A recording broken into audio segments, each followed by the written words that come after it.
Washington football team coming off of a bye, hosting the Giants. The last team that Washington played was the Giants. That's when they tied. The Giants last week got their ass whooped by the Eagles. They're trending down a little bit. This should be a pretty decent, evenly matched game. Ellie, what are your thoughts on fantasy-wise? What do we got to focus on here with all these higher-owned players in the captain spot? Yeah, we got a lot of guys priced kind of towards the top end here on this slate, and we have limited value. So it's going to be interesting building for this slate overall. But at least we've got what should be a pretty fun game, I think, tonight. All right, let's get into it.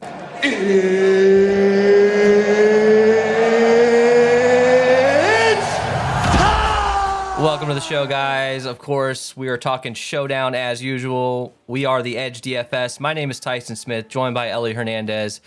Ellie, that was a pretty good game last night. How did you do? I did okay. Honestly, I actually ended up not watching it. You guys are gonna think I'm crazy, but I got caught up in Devin Booker and the Suns' performance. So Yeah. look, it was fun. I didn't have enough Dawson Knox. I do know that, but Yeah. we talked about it yesterday, right? These tight ends, both of them, were just in a position that could fuck everything up. Yeah, so we got the optimal lineup: Josh Allen at captain, Tyreek, Jalen, Raheem Mostert, Dawson Knox, and Salvin Ahmed. You got a 2-4 here going on. Pretty interesting build. No Tua. I basically unchecked him. I only had like a couple lineups with him out of like 220 lineups. That worked out well for me. I only broke even just because I did not have a lot of Dawson Knox, unfortunately. I had a lot of Tyreek, a lot of Jalen Waddle, Raheem Mostert. I had all these dudes. Just Dawson Knox was that missing piece for me. So, what did we learn with this? Like, after doing a whole show and doing all the research, what kind of jumped out to you when it comes to roster construction? I mean, having two wide receivers without Tua, that's kind of interesting, right? Yeah, absolutely. It worked out. You also got the running back handcuff. So you got the wide receiver handcuff and the running back handcuff, and no quarterback. Yeah. But this is actually a pretty unique build. If you were going to run something with Josh Allen as chalky as he was at the captain spot, this is a very unique way to do it. And obviously, it had the upside there. I think the one takeaway that we have from that game last night is just don't overreact to weather. We thought the weather was supposed to impact this game from the get-go. Yeah. It showed up, halfway through the fourth quarter after the over had hit way over. Mm-hmm. So, yeah, you just got to keep in mind, man, you got the best players on the field. Play them as much as you can. You'll probably end up doing okay. Yeah. All right, let's move to this matchup. So it looks like Washington's getting 4.5 points at home. This is a 40.5 total. So probably going to be one of these defense kicker type builds when, just in the opto. Spoiler alert, when I crunched on RG, guess who was the captain? Kicker. So it's going to be another one of those type of nights where we got to kind of get weird. In my opinion, this particular game, there's like 6 dudes that are all kind of bunched in the same captain ownership, like around the same captain ownership. I do feel like having more balanced builds instead of just punting in that last spot like we do a lot, I think that's probably the way to go, because there's a lot of players on this slate that are mid-priced that have the ability to make a big impact. There's just not a lot of players on this slate that I'm comfortable with. So typically, like on a slate like last night, like I'm playing a lot of Diggs. Like, okay, Diggs didn't have a great game, so what? He's I'm willing to just play almost 100% of him. Like, I don't care. Tyreek Hill, Josh Allen, of course. Like, guys like that, I'm fully confident that most of the time, 7 out of 10 times, these guys can get there. Tonight, I don't think that way. Even with a guy like Saquon, we've seen that he's just been struggling a bit, especially last week. Now, when these teams played the week before that, he had a pretty good game. Well, I think he had like 19 fantasy points.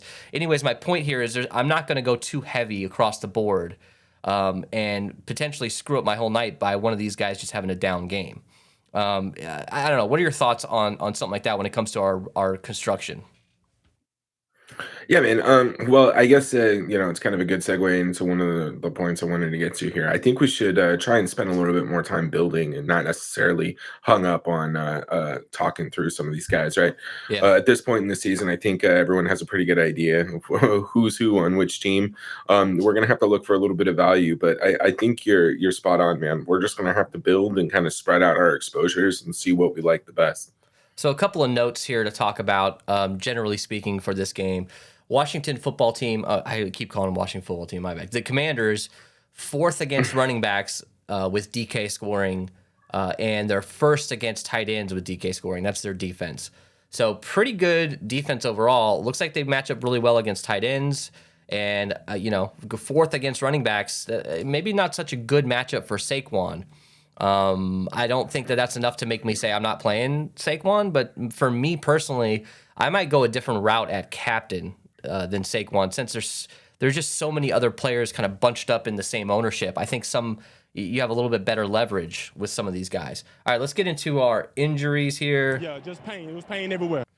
All right, so not a whole lot to talk about here. We've got Daniel Bellinger questionable, which could open up some halfway decent value. I wouldn't call it great, but you could get a potential starting tight end at $200 potentially with Daniel Bellinger out.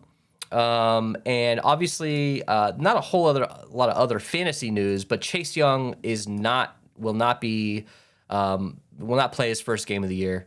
He is out. Anything else jump out to you here? No, man. Daniel Bellinger's the biggest piece of information that we need, I think, for tonight. Yeah, I think so. All right, let's get into our breakdown. Break it down. All right, so we're going to try to move through this relatively quick. Daniel Jones is 10.2K, Taylor Heineke, 10K.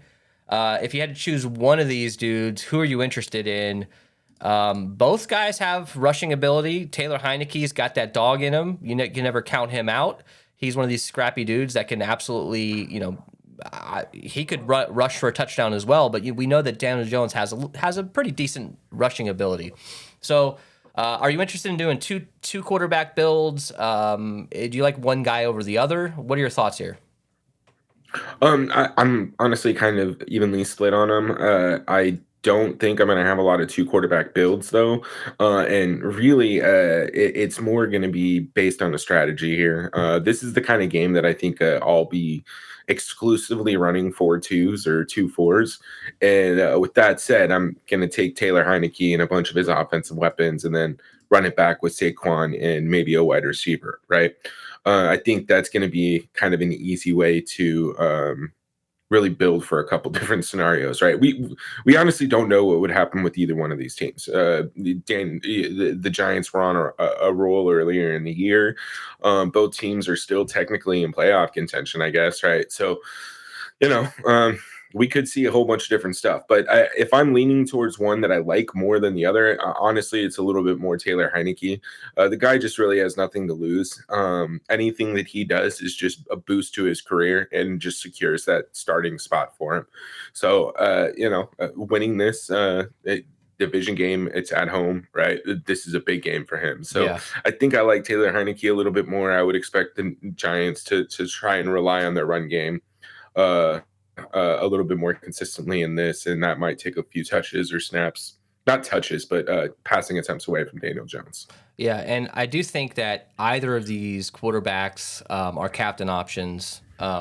Typically, I'm not huge on the quarterbacks at captain, but because their ownership is pretty low, considering they're all hovering right around that 10% captain range ownership, I'm willing to give a shot to both of these guys in the captain spot.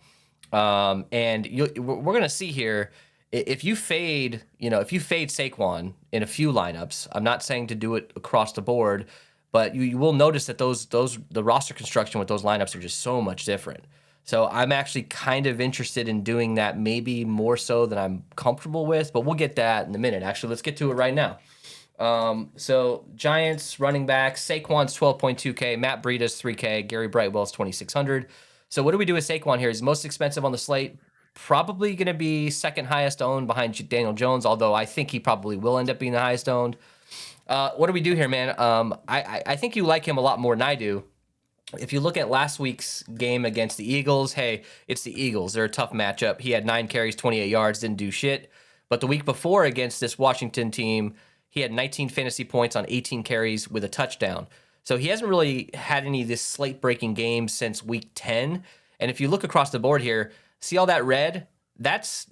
He's not basically paying off his value. So there's a lot of red this year. Even though he's had a pretty good year, 20 fantasy points here, 20 fantasy points there, that might be enough for you in the flex in this game. But at that price tag, I don't know what you can get in the captain spot with him. So thoughts on Barkley here? Yeah, man. Look, I am a little bit higher than on Saquon than you are. I think he's probably a better captain play than necessarily jamming into the flex at 12-2, getting 15 points or whatever probably isn't going to cut it. But if he has one of his 26 or 30 point performances, he'll probably end up being the optimal captain. The one thing that really is needed for him is to get those targets and that volume in the pass game. I think that helps open up what he does for this offense as well. We know that he can take his screen pass to the house and anything like that. And then just kind of just off the hip here, this is his best season since his rookie of the year. So he may be quietly getting there, but he is having a fairly decent season. I do see him doing all right tonight. But again, to your point, he's probably going to be one of the chalkiest players on the slate, if not the second chalkiest. So there's going to be immediate leverage to have if you do fade him in a couple lineups. Yeah. And just real quick on these other two guys. With Barkley, we know he has an injury history. It's very easily he could go down on the first snap, just like we saw Kyler Murray a week ago. Breida and Brightwell, they're fine in large field like MME. But other than that, if you're just running a single bullet, I don't think you need to try these guys. I probably won't have any. But if you have around that salary, you have nothing else to jam in, I guess they're fine.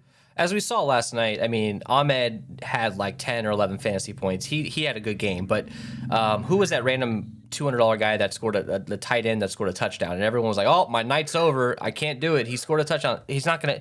He doesn't necessarily need to. You don't necessarily need him to win in a situation like last night's game where there was a lot of scoring and there was a lot of low owned players doing well. Not to say that this is a similar situation, but I'm comfortable fading Breida and Brightwell because they're going to be under 5% owned, and if they do score, it's not really going to hurt me that bad potentially. I don't know. Does that make sense? Am I saying something stupid here? Well, let's put it this way: they have to score essentially, or get really significant run to pay off those price tags. Yeah. All right. Let's go to Washington. So we've got two guys really to talk about here. So Brian Robinson's 8K, Antonio Gibson 7,600. I'm interested in both of these guys. In the last game they played against the Giants, Brian Robinson had 21 carries, 96 yards, 2 receptions on 15 yards. So he hasn't been really a touchdown machine this year. I should have queued up my Mini Men theme song for him right now. But he's not really popping off the page when it comes to touchdowns. And even, over here on the left column, you got a 23-point game against Atlanta, 14-point game.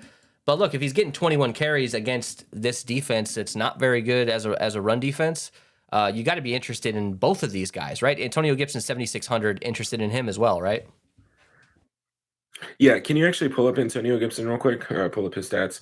I like Brian Robinson though. At the amount of volume he's getting is significant. But the thing about Antonio Gibson is he is still going to be a little bit more involved in the pass game.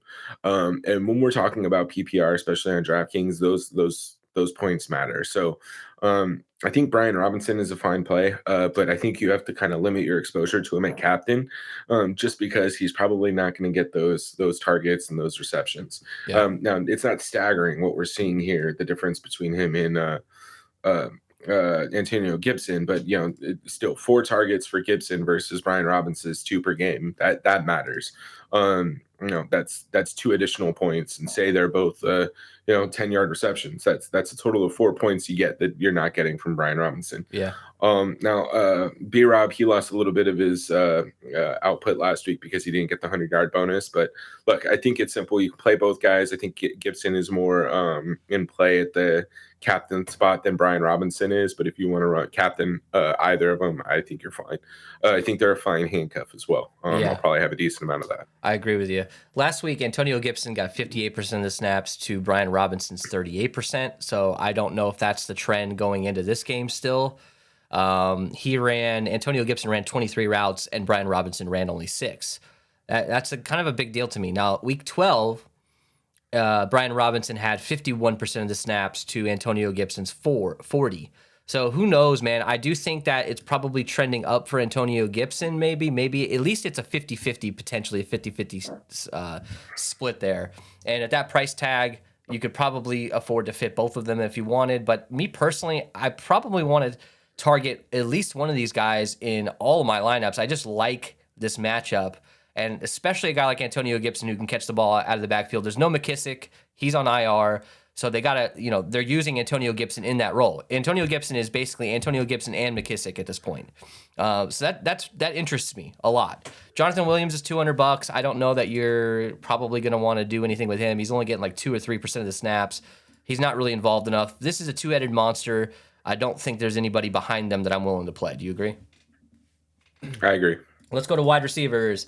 Scary Terry McLaurin, 9,800. Curtis Samuel, 6,600. Jahan Dotson, 5,400.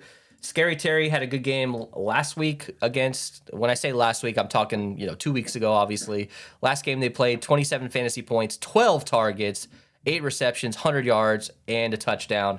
That's a pretty damn good game. If he gets you that game, this game, you're probably looking at, you need him at captain. I like him in the captain spot with 12 targets. Man, give that to me all day. Curtis Samuel in the flex and at captain, I'm super interested in. 6,600, man. You put him at the captain spot, you can fit both quarterbacks, Saquon, and a couple decent other wide receivers potentially with him. 14 fantasy points last week. Not bad. 7 targets, 6 receptions. He had 3 rushing attempts last week, 4 the week before. We know he's going to get involved in the run game. So when I bring that up, you're talking about running backs here. Jonathan Williams, I wouldn't touch him because technically you're looking at Curtis Samuel as that third / sometimes second back there. Jahan Dotson, 5,400. He also had a good game last week. Look at all 3 of these wide receivers, man. They all had very good games against the Giants. 9 targets, 5 receptions, 54 yards, and a touchdown. I think you got to at least have one of these guys, in my opinion, in your lineup, along with the running backs on this team potentially. What are your thoughts here? Scary Terry, Curtis Samuel, Dotson, very interesting, right? Yeah, let's put it this way. I'll probably have a minimum of one of the running backs and a minimum of one of these receivers. I don't think you need to, play McLaurin, Samuel, and Dotson in the same lineup. You probably don't need 3 of these wide receivers, but 1 or 2 is definitely going to be fine. Probably needed to win. Terry McLaurin over here, 9,800. I think he's captain, flex play, really doesn't matter. He's going to get his volume, and he's probably going to score a touchdown. Curtis Samuel, I think he's an awesome captain play as well. 6,600, he's going to give you flexibility, so you don't have to have one of these dumbass punts that, we might be a little bit more comfortable on other slates. Like there's really not many guys that I'm comfortable at that $200 mark today. Yeah. And then Jahan Dotson, that guy is interesting, right? Jahan Dotson is a touchdown machine. Yeah. When he's on the field, he's going to get touchdowns. Yep. So I don't know, man. Like, I just think you have to have one of these guys in your lineups. I think Terry McLaurin, you try and get as many comfortable builds as you possibly can because he has just such immense upside. But, look, if you can pay down somewhere else to get off a kicker and come up to Jahan Dotson, I love it. You know what I mean? Yeah. I think one of these guys is probably going to be in the optimal, if not 2. Yeah, Jahan Dotson, last week, 85% of the snaps against the Giants, 2 weeks ago. He's in a lot. He runs just as many routes as Terry McLaurin. It all just depends on the game flow. Who gets the output. Well, in the last game, all 3 of these guys got the output. If you had all 3 of these dudes matched with Heineke, you were feeling pretty good. I don't think you necessarily need to do that in this matchup, but hey, it's an option. We've seen it happen. Let's go to the other side here. Giants wide receivers. This is always a cluster. Darius Slayton, clearly the number 1 guy. He's 7,400. Isaiah Hodgins, 5,600. Richie James, 5,200. You got Kenny Golladay, of course, 1,600. We always have to talk about him because he's probably going to screw up the slate one of these times. Marcus Johnson, 200. David Sills, 800. What do we do here, man? Darius Slayton is probably the safest guy, but I don't have that much more confidence in him over James or Hodgins, and neither does the projections either. Yeah, so like that's kind of where I'm at when I'm talking about kind of my roster construction idea where I'm only going to have one quarterback. It's because I want to get all these guys from the Washington side of the ball. I think you can grab Saquon and then Darius, Saquon and Hodgins, Saquon and Richie James, and that's pretty much your run back with your Washington stack. Um, I don't know, man. Like I'm with you. I think one of these guys may end up in the optimal. I don't think more than one will. So you kind of have to guess right when it comes to the wide receivers. I think Hodgins is more of their kind of bigger play guy that they're bringing in to try and get him up the field. But I don't mind throwing him in a couple lineups, especially over the past couple of weeks. He's been getting more involved there. 2 weeks in a row. That's pretty solid. Yeah. But yeah, man, you're probably going to need one of these guys. You're not going to need more than one. I don't think I'll have any Galladay, Johnson, or Sills. In fact, I'll run one Galladay captain lineup just to cover myself in case he does fuck everything up. Yeah, exactly. Maybe. Me too. Because he's gonna have He's gonna have a touchdown one of these games. We talked about it in the last I still Showdown. have that image of Golden Tate. Do you remember? Like the dude was gone for whatever and came back from New York, and I think it was the first year Darius Slayton was there, and then just had that one game where he went off. I have that image in my mind, and I think Galladay is going to do that one of these days. It's going to happen. So Richie James actually had the most snaps last week, ran the most routes last week in that matchup. Against the Eagles. So I don't know, man. Richie James to me seems pretty appealing. He's cheaper. He's much cheaper than Slayton, and he has lower ownership and probably the same ceiling output for all three of these guys potentially. I think Darius Slayton's probably your safest play, but I'll put safe in quotations there. All right, let's move on to tight ends. Daniel Bellinger, 6,200. He's questionable. Don't know if he's going to play. If he doesn't play, you're looking at Nick Vannett at 200, Myarick, 600, and Luke Cager at 1,400. We did a showdown slate with these guys. I don't know. Maybe it was a handful of weeks ago. And Luke Cage, we were high on him at 1,400. I don't think he's really getting the same opportunities as he was at that point in the season. Right now, I think probably a guy like Nick Vannett is probably the starter if Bellinger's in. But we should talk. We shouldn't bury the lead here. The most important thing to talk about here is Washington's defense is first against tight ends in scoring. So what does that mean to you? I mean, if Daniel Bellinger is active, I'm probably not super interested in him at 6,200. But if he's inactive, I'm interested in all three of these guys that would replace him. Do you agree with that? Even though it's a bad matchup. Yeah, I think that's a perfect summary. I mean, it's 6,200. He's overpriced for this matchup. If he is active, he's not going to pay off $6,200. Like I don't care what anybody says. But if he's out, I don't care how good they are against the position. These guys aren't priced for Bellinger's workload being gone. Even if that just means 2 receptions and a potential red zone target for any one of these guys, yeah, I'm fine with it and I'll play them. Especially Nick Vannett at $200. I play $200 guys for less. Yeah, exactly. I am interested in Cager. Probably Cager to me has the highest upside as a pass catcher, but I don't know how much he's going to be on the field. Especially if Bellinger plays. If Bellinger plays, I'm probably not interested in anybody but Vannett and sprinkle him in. If Bellinger's out, I'm going to probably have 15 to 20% Vannett just in case. Go ahead. No, that's it. I was agreeing with you, man. Cool. Logan Thomas, 5K. John Bates, 1,200. Cole Turner, 200. So Logan Thomas here is priced up a little bit. He's at 5K. This is kind of the range you probably are going to expect him week in and week out. But I don't know that I'm a huge Logan Thomas fan. At this point in the year, we kind of know what he is on this team. It's a very boom or bust situation with a very low ceiling, in my opinion. He's probably like maybe 1 or 2 captain lineups with him just in case. But I'm not super, super interested in him. And at 15% ownership or 20% ownership, whatever he comes in at, I don't think it's the end of the world if you're right around the field or maybe under the field. I don't know. I'm still, the verdict's open on this. I don't know. But what do you think about Thomas tonight?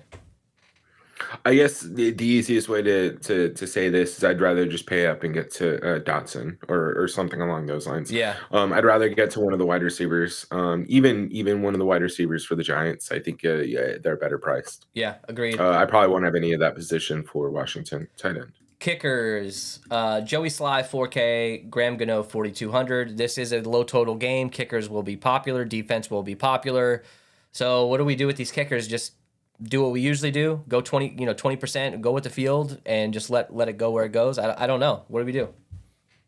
Yeah, man. You can play both. Probably don't need to, but this could easily. These are both very inconsistent teams. Every single drive could stall out in the red zone. And each could kick field goals. So, don't cross them out. Get some even exposure to them with the field. I mean, you do have a guy like Riverboat Ron who, or formerly known as Riverboat Ron, who will go for it. He doesn't give a shit. He'll go for it whenever.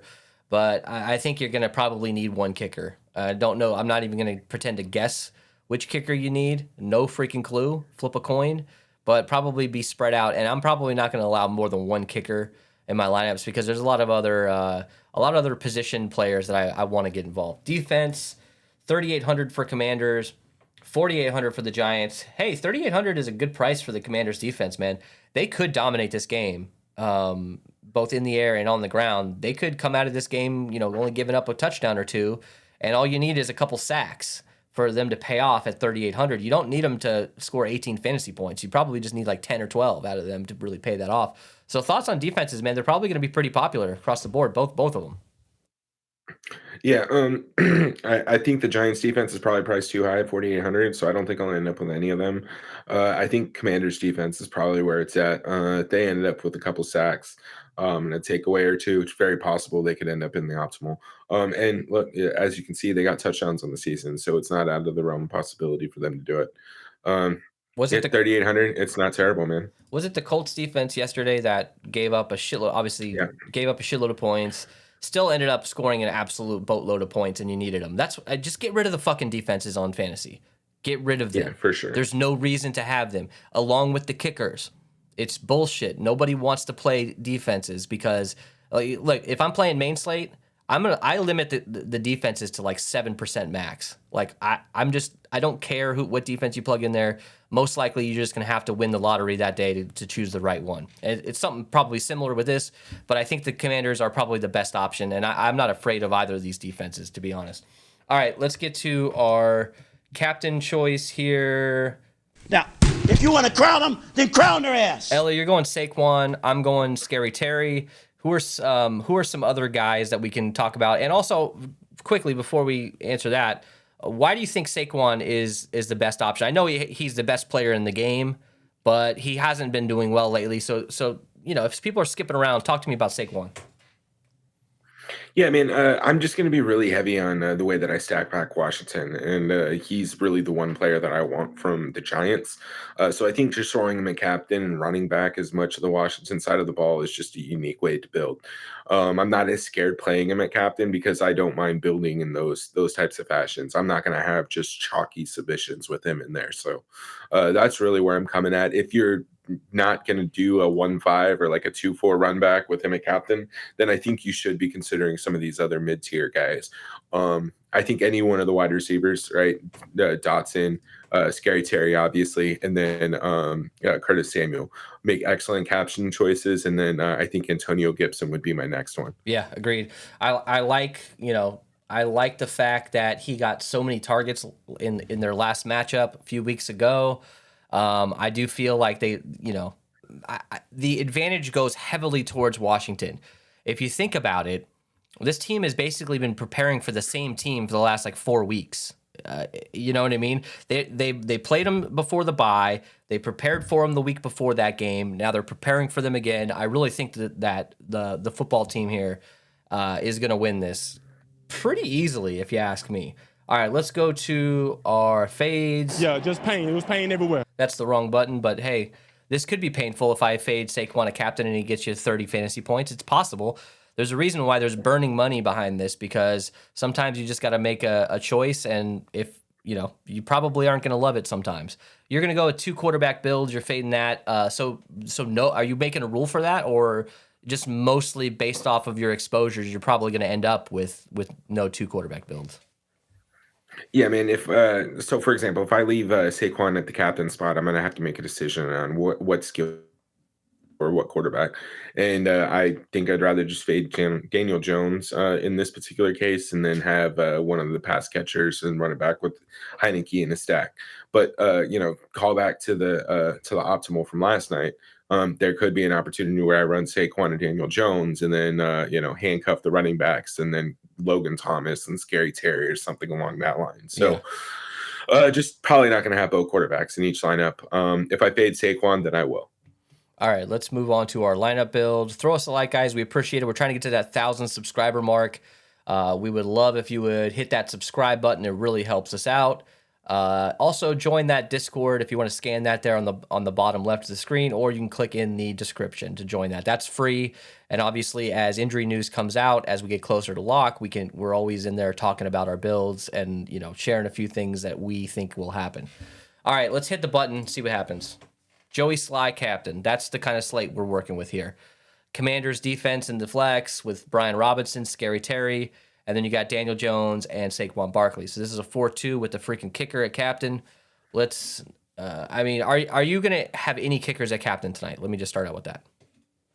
No. Yeah, I don't think I will either. Absolutely not. All right, so let's just start with Saquon. This is going to be the hardest to build with because he's expensive as hell. He's literally $3,000 more expensive than the next guy at the captain spot, which is Daniel Jones. So what are we doing here? Barkley at captain, you want to do a 2-4? Let's try and build a cash build if we can with him. So throw in both quarterbacks. Okay, both quarterbacks. All right. Is that the salary? Is that it? Oh no, that's not bad. 3,800 a pop. So look, let's just say, let's pretend that Bellinger is out and Nick Vannett at $200 is the starting tight end. I think you're probably going to want to play a guy like that at in the flex. That leaves us with 5,600. That really opens up a lot of things. So we can probably go up and get. Who do you want to go with? I mean, do we have to Scary Terry here? I don't know, man. That's probably just a little scary. Let's throw in Antonio Gibson. All right. Yeah, I like that. 7,600. So that leaves us 3,700. Can't quite get the kickers. We probably should prioritize kickers here, don't you think? Should we take out Gibson? Yeah. We probably should. Yeah, let's take out Gibson and even a defense, dude. Even that too for cash. It looks like Joey Sly is popping off the page a little bit more here when it comes to projections. I don't think that matters at all. But just for the sake of this build, you have 7.3K left. So, I mean, Curtis. This is a 3-3. Heineke, Sly, Curtis Samuel. I don't like using Curtis Samuel in a cash lineup. I don't know. This is kind of weird. So let's pull out Daniel Jones and just throw in Darius Slayton instead. Let's see what that gets us. Okay, and yeah. So it doesn't really do anything. I mean, Scary Terry basically instead of Daniel Jones. I don't know that I would want to do that in a cash build, but you see the hey, let's instead of Saquon, let's build with Daniel Jones at captain for a cash build. Let's just try that. He's cheaper. We maybe can not have to punt there at the end. So let's put Saquon in the flex. Let's put who do we want here? Do we want Terry McLaurin? Do we want Antonio Gibson here? I think Antonio Gibson or Brian Robinson, but probably Antonio Gibson. You could switch either one of these guys in and out. So this is going to be a situation where we grab Joey Sly or Graham Gano and then go down and get one of these values. If Nick Vannett is starting, this could be a decent sort of single entry cash. I'm not really confident with a lot of these lineups. So if you guys have one, here, go ahead.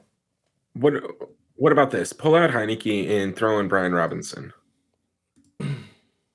Okay. And what does that give us to come up off of Vannett? Still 2,900. That's not great. Doesn't really get us much. I mean, Brightwell, Galladay doesn't do anything for us. So this is the kind of issues I'm going to be working with this a little bit more. Maybe we'll mess around with this in the Discord. But let's get onto our tournament builds here. So Let's go with Scary Terry here. Did you want to build one with Saquon, a tournament lineup, or we We kind can of after. okay? We can after Terry. All right. So I personally want to get. Let's just start with Daniel Jones and Heineke with McLaurin in the captain spot. Let's throw in Saquon.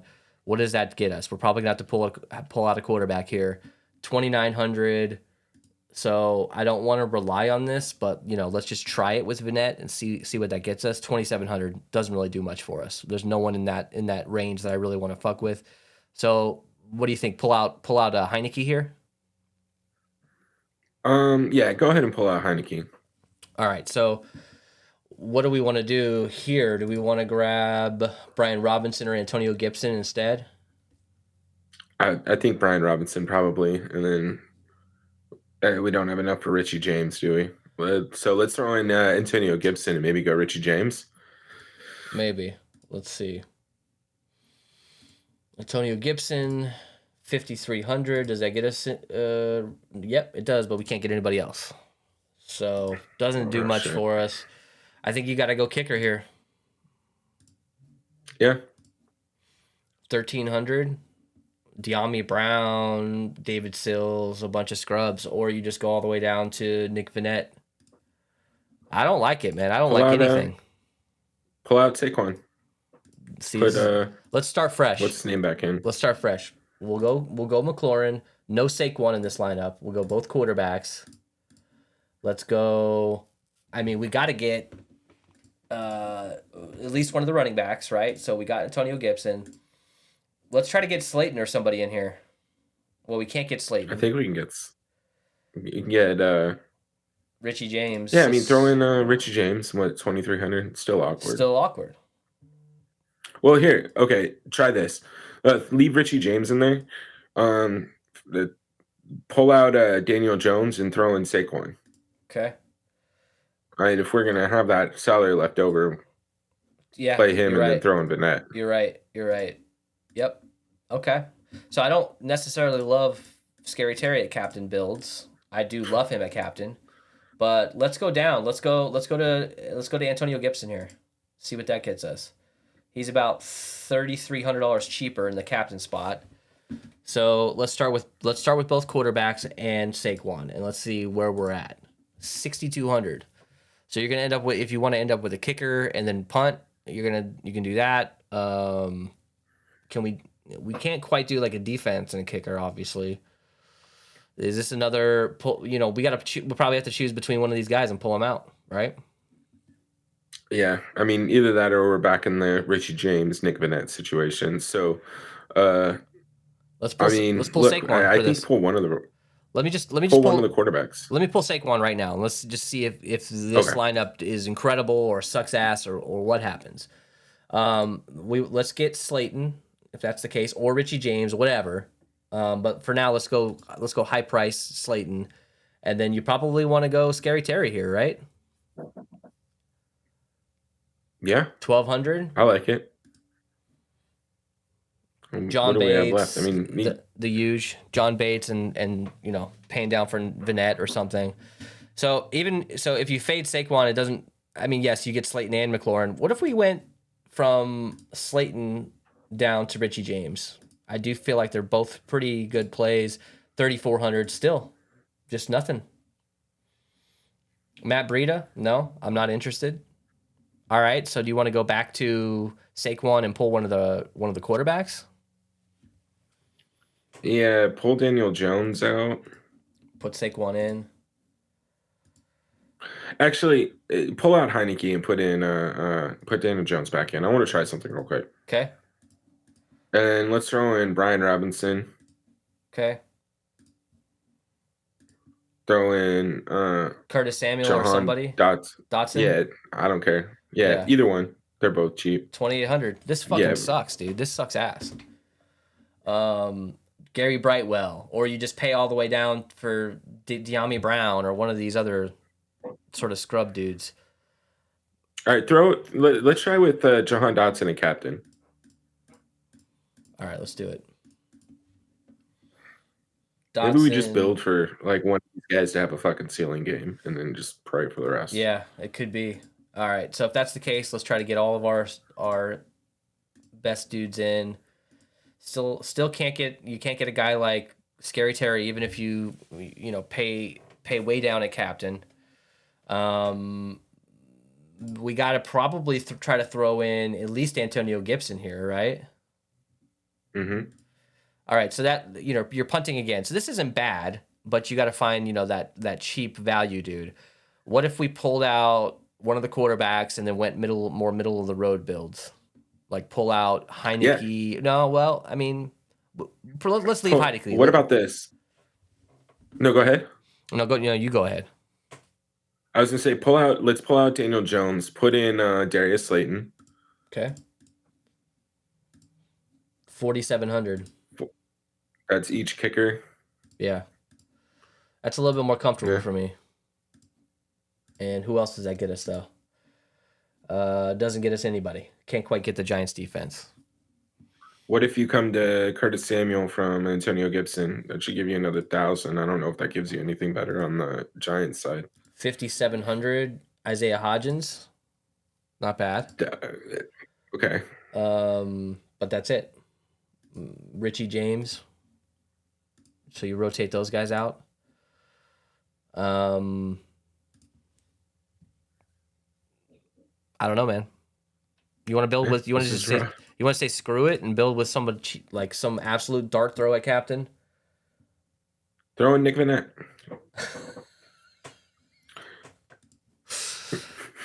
All right. We're gonna lose 200 subscribers from this. Yeah, I'll have to ask for those gift cards back for the 900. Jesus. All right. We can do whatever we want here. Let's get Scary Terry. Handcuff. Do the running. There you go. Now throw in Gibson. Can't get him.